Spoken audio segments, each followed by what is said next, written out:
দিনাজপুরের হিলিতে মাশরুম চাষ করে স্বাবলম্বী হয়েছেন নারী উদ্যোক্তা শাপলা বেগম। নিজের পাশাপাশি আরও ৩০ জনকে প্রশিক্ষণ দিয়ে মাশরুম চাষি বানিয়েছেন তিনি। তার এমন সাফল্যে অনুপ্রাণিত স্থানীয়রা আগ্রহী হয়ে উঠছেন মাশরুম চাষে। সরকারি পৃষ্ঠপোষকতা পেলে কাজের পরিধি আরও বাড়াতে পারবেন বলে দাবি করছেন শাপলা বেগম। হিলির উত্তর বাসুদেবপুর গ্রামের গৃহবধূ শাপলা বেগম সংসারের কাজ শেষে অবসর সময় বসে না থেকে কিছু করার চেষ্টা করতেন তিনি। এরপর ইউটিউব দেখে মাশরুম চাষে আগ্রহী হয়ে ওঠেন। নিজের শখের ২টি মুরগি বিক্রি করে ১৫০০ টাকায় ২০২২ সালে ৪০টি স্পন দিয়ে কোনো ধরনের প্রশিক্ষণ ছাড়াই শুরু করেন মাশরুম চাষ। প্রথমবারই মাশরুম চাষে বেশ সাড়া পান তিনি, তবে বিক্রি নিয়ে পড়েন দুশ্চিন্তায়। পরবর্তীতে কৃষি অফিসের সহায়তায় ঢাকায় মাশরুম চাষের প্রশিক্ষণ নেন। এরপর ধীরে ধীরে হয়ে ওঠেন সফল মাশরুম চাষী একজন নারী উদ্যোক্তা। ঘরের কোণে ছোট্ট জায়গায় শুরু করলেও এখন বৃহৎ পরিসরে করছেন মাশরুম চাষ। স্নেহা মাশরুম ঘর নামে তার খামারে এখন স্পন রয়েছে ৫,০০০। প্রতিদিন এই খামার থেকে ৬ থেকে ৭ কেজি করে মাশরুম পাচ্ছেন তিনি। এর পাশাপাশি মাশরুমের বীজ তৈরি সহ এর খাবার নিয়ে কাজ করছেন।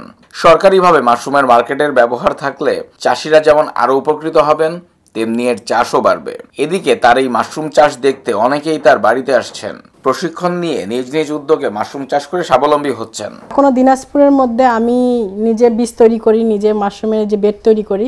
আলহামদুলিল্লাহ আমি অনেক সাড়া পাচ্ছি। এখন আমার আন্ডারে যে ৩০ জন চাষি আছে, সে ৩০ জন চাষিও মাশরুম চাষ করে।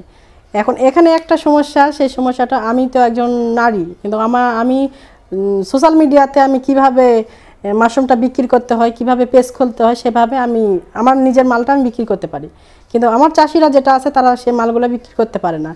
তো আমি সরকারের কাছে একটু দৃষ্টি আকর্ষণ করছি যে যদি আমাদের একটা মার্কেট দিত, যে আমরা এই এত কেজি মাশরুম একটা আমাদের নির্ধারিত একটা জায়গাতে আমি দিতে পারবো। এই জিনিসটা যদি থাকতো তাহলে আমরা আরও মাশরুমের চাষের দিক দিয়ে আগাতে পারতাম। তা আলহামদুলিল্লাহ আমাদের হাকিমপুরের মানুষের মাঝে আমি যে মাশরুম পরিচিত করাতে পারছি, মাশরুম যে ব্যাঙের ছাতা না, মাশরুম যে পুষ্টির ছাতা, এটা আমি পরিচয় করাতে পারছি আলহামদুলিল্লাহ। তো আমার হাকিমপুরবাসী অনেক খুশি যে স্নেহা মাশরুম ঘর আমাদেরকে মাশরুমের কাজ শিখাইছে। অফিসে এবং শাপলা আপুর সহযোগিতায় একটি গাড়ি দিয়ে আমি বিভিন্ন খাবার আইটেম তৈরি করি, যেমন চপ, টিকিয়া, এগুলো দিয়ে আমি বিভিন্ন জায়গায় স্থানে, আমার যেহেতু ভ্রাম্যমান গাড়ি, এটি বিভিন্ন জায়গায় মানুষকে আর কি এটা খাওয়ানো শেখাচ্ছি। তবে বর্তমানে আলহামদুলিল্লাহ আমার মাশরুম স্পন আছে প্রায় ২৫০-র উপর, এবং কি এখান থেকে একটা সুন্দর সাড়া পাচ্ছি মানুষের। একদিন থেকে ইচ্ছা ছিল যে একটা কিছু করি, বাসায় তো বসেই থাকি, এই জন্য আর কি আশা।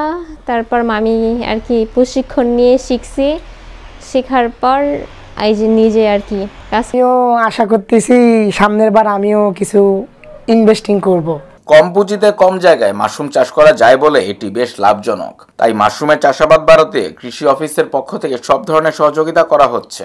মাশরুম চাষ সম্প্রসারণের মাধ্যমে দারিদ্র্য হ্রাসকরণ এবং পুষ্টি উন্নয়ন প্রকল্পের আওতায় আমাদের প্রদর্শনীভুক্ত একজন কৃষক, এবং উনি প্রদর্শনী পাওয়ার আগে থেকেই নিজ উদ্যোগে অনলাইন এবং অফলাইনে কিন্তু মাশরুমের উৎপাদন করে নিয়ে উনি ব্যবসা পরিচালনা করছেন এবং একজন সফল মাশরুম উদ্যোক্তা বলা যায়। সেখানে আমাদের প্রকল্পের মাধ্যমে যে সহযোগিতাগুলো ওনাদেরকে ওনাকে দেওয়া হয়েছে, এবং আমাদের হাকিমপুর উপজেলায় আসলে মাশরুমের সম্ভাবনা অনেকাংশেই বেড়ে গেছে, এবং সেটারই ধারাবাহিকতায় আসলে আমাদের প্রকল্প যেহেতু চলমান রয়েছে, এটা আগামীতে আরও বৃদ্ধি পাওয়ার সম্ভাবনা। স্নেহা মাশরুম ঘরের মাশরুম স্থানীয় চাহিদা মিটিয়ে চলে যাচ্ছে ঢাকা সহ দেশের বিভিন্ন জেলা শহরে। ৩০০ টাকা থেকে ৫০০ টাকা কেজি দরে মাশরুম বিক্রি হচ্ছে অনলাইনে।